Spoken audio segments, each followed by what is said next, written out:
the idea of sketchiness and speed and intensity. And all of those things Delacroix stood for. The massacre of Chios was bought by the French state for 6,000 francs, which Delacroix used to fund a trip to London. This 3-month journey was highly significant. Young artists tended to opt for the classical splendours of Italy, but Delacroix made it clear that his interest was in contemporary art, and in particular the emerging British school, notably Constable and Bonington. This art he saw as a breath of fresh air in comparison to the rigidity of French painting, but it was English literature which partly inspired his next major work. In 1828, Delacroix was back in the Salon to produce what turns out to be the third of the great 3 early works, and an image that he called his Massacre No. 2, and a painting that is still the most radical work he ever painted, and it's called The Death of Sardanapalus. Sardanapalus was the Assyrian king who lived in the palace of Nineveh in the 9th century before the birth of Christ. But the precedence for the painting, for Delacroix, was a play written by Lord Byron in 1821 and subsequently performed in Paris. In Byron's play, Sardanapalus kills himself along with one concubine because the rebels are at the door of his palace of Nineveh. But in Delacroix's painting, the king lies almost languidly, like some reclining Venus, on this giant, billowing pink bed, with a concubine next to him pleading with him that her life isn't taken. But all around him, people are being killed by his eunuchs and by the palace guards. There's a potion of poison being brought, and in the top right-hand corner, we can see the billowing flames just beginning, as if to tell us that shortly everything will go up in smoke.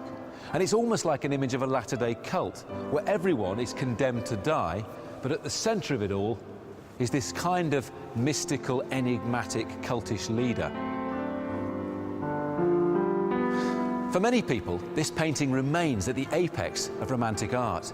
Brilliant colours, dynamic brushstrokes, a dynamic composition where the eye is always drawn over the painting. And Delacroix himself said, "I really hate organised painting. My disorganised mind has a void, this dark void he talks about, that needs to be filled." And in a way, that's what's going on here. And the subject matter is extreme too. Suicide was favoured by Romantic artists and writers like Goethe. But here, by expanding it into a mass suicide, Delacroix was deemed to have pushed his art off the edge. And that, sadly, was the broad consensus amongst both critics and the public, that this was almost a delirious image.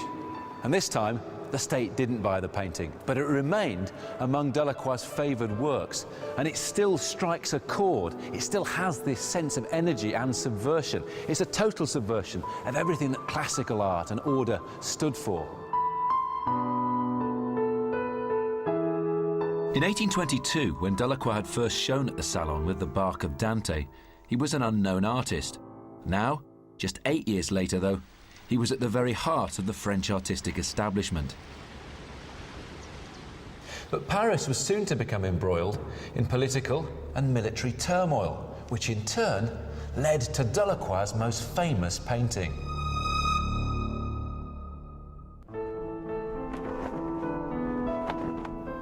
Delacroix lived in turbulent revolutionary times, and it was this energy and excitement that fueled the best of his painting. When Delacroix was born, Napoleon Bonaparte had seized power, proclaimed himself emperor, and ruled over France and much of Europe for the next decade and a half, only being defeated in the end by the Duke of Wellington at the Battle of Waterloo in 1815. There then followed the restoration of the Bourbon monarchy, who at least ostensibly understood that there was no going back to the pretensions of the Ancien Regime. Nonetheless, they did try and establish a regressive, repressive Catholic monarchy, which in effect was turning the clock back. And on the 25th of July, 1830, the repressive King Charles X abolished the freedom of the press, dissolved the Chamber of Deputies, and altered the election laws. And in turn, the people of Paris rose up in revolution, which gave Delacroix the subject for his most iconic large-scale work. And this is Delacroix's pictorial response to the July Revolution, a painting called Liberty Leading the People, painted between October and December in a rush of creative energy by Delacroix, who tries to combine fact and fiction to affirm that he was there by showing his signature on a piece of gnarled wood in the right-hand side of the painting. And also, as he says, "I didn't fight, but at least I can paint for the country."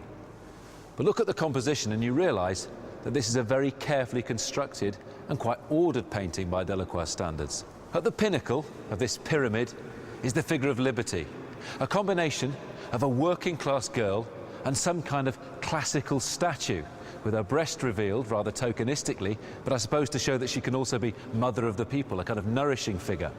And then down below her, there are various carefully observed types of working class figures. On the left-hand side, clutching a sabre, there's a factory worker.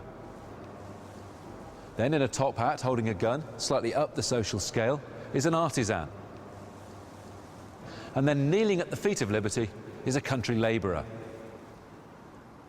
On the right-hand side, the young boy clutching two pistols.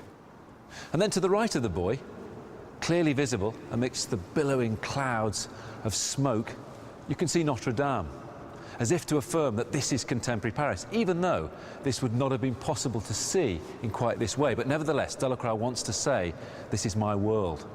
But of course, at the apex of the composition is the flag, is the tricolour. And if you look at the colour throughout the painting, which is muted by the standards of Delacroix's previous art, there's this very subtle build-up of red, white and blue, found throughout the work, but there proclaimed as the pinnacle. And there is something very ordered and almost classical about this work. It's as if Delacroix has stepped back from the extreme edges of Romanticism to something relatively more controlled. It's also a picture that struck a huge chord both with critics and public alike when it was exhibited in the 1831 Salon, and as a consequence of this work, Delacroix received the Légion d'honneur. Now it's become an icon of the French Republic.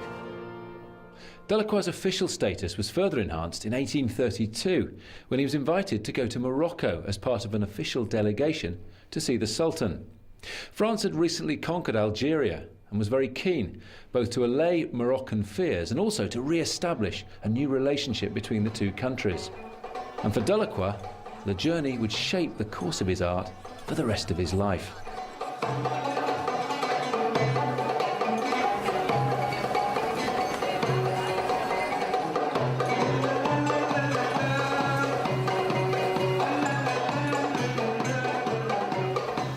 Once here in Morocco, the exotic Orient that had only existed in Delacroix's imagination suddenly started to seem real, and his world was filled with new sensations, smells, sounds, and of course, a new vision.